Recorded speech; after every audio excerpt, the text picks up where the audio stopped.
ਜ਼ਿਆਦਾ ਮੂੰਹ ਨਾ ਅੱਡ, ਮੱਖੀਆਂ ਪੈ ਜਾਣਗੀਆਂ। ਇਹ ਮੱਖੀ ਤੇ ਪੈ ਵੀ ਜਾਵੇ ਕੋਈ ਨਹੀਂ, ਮੈਂ ਲੰਘਾ ਜਾਣੀ ਹੈ। ਐ ਕਿਵੇਂ ਲੰਘਾ ਜਾਏਗਾ? ਅੱਜ ਮੇਰੀ ਵਾਰੀ ਹੈ। ਵਾਰੀ ਨੂੰ ਸਾਲਿਆ ਲੁੱਡੋ ਖੇਡਦੇ ਪਏ ਓਏ। ਆ ਗਈ ਬਕਵਾਸ ਨਾ ਕਰ, ਆ ਗਈ ਆ ਗਈ। ਲੱਗਦਾ ਮੈਨੂੰ ਪ੍ਰਪੋਜ਼ ਕਰਨ ਆ ਰਹੀ ਹੈ। ਦੇਖਦੇ ਹਾਂ।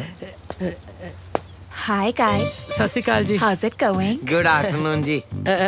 ਐ ਨਾ ਖੜੋ ਜੀ, ਮੇਰੇ ਤਾਂ ਦੰਦਲ ਪੈਣ ਵਾਲੀ ਹੋਈ ਪਈ ਹੈ ਜੀ। What?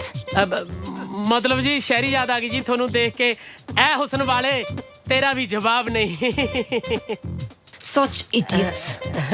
ਵਧੀਆ ਨਹੀਂ ਲੱਗੀ ਜੀ? ਇਡੀਅਟਸ ਨਹੀਂ ਜੀ, ਸਿੰਗਲ ਇਡੀਅਟ। ਮੈਂ ਤਾਂ ਬੋਲਿਆ ਕੁਛ ਨਹੀਂ।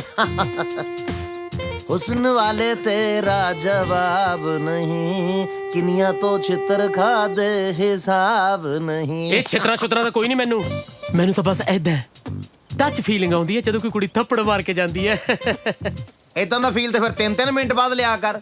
ਕਾਲਜ ਦੀਆਂ 500 ਕੁੜੀਆਂ ਤੇਰੇ ਪਿੱਛੇ ਹੱਥਾਂ ਨੂੰ ਥੁੱਕ ਲਾਈ ਫਿਰਦੀਆਂ। ਅੱਛਾ, ਜਾਣਦਾ ਮੈਂ ਤੈਨੂੰ ਵੀ ਵੱਡੇ ਰਾਂਝੇ ਨੂੰ। ਤੇਰੇ ਮਗਰ ਤਾਂ ਜਣੀ ਬਹੁਤ ਜਾਣੀਆਂ ਮੰਗਲ ਸੂਤਰ ਚੱਕੀ ਫਿਰਦੀਆਂ ਨਾ। ਸੂਤਰ ਤੇਰਾ ਹੁਣ ਤੱਕ ਵੀ ਨਹੀਂ ਆਇਆ। ਓਏ ਮੈਂ ਗੱਲ ਸੁਣਾ, ਮੇਰੇ ਕੋਲ ਮੈਂ ਡੇਲੇ ਬਾਹਰ ਕੱਢ ਦੇਣੇ ਤੇਰੇ ਤੇਰੇ ਕਰ ਦੂੰ ਮੈਂ। ਓ ਮੇਰੇ ਕੋਲ ਬੇਇੱਜ਼ਤੀ ਨਾ ਕਰਾਣੀ, ਤੈਨੂੰ ਮੈਂ ਦੱਸਤਾ ਹੀ। ਉਹ ਮੈਨੂੰ ਬੇਇੱਜ਼ਤੀ ਦਾ ਕੋਈ ਫਰਕ ਨਹੀਂ ਪੈਣਾ, ਪਰ ਜਿੱਦੇ ਮੈਂ ਤੇਰੀ ਕਰਤੀ ਤੇਰਾ ਕੱਖ ਨਹੀਂ ਰਹਿਣਾ। ਬੜਾ ਚੱਲ ਚੱਲ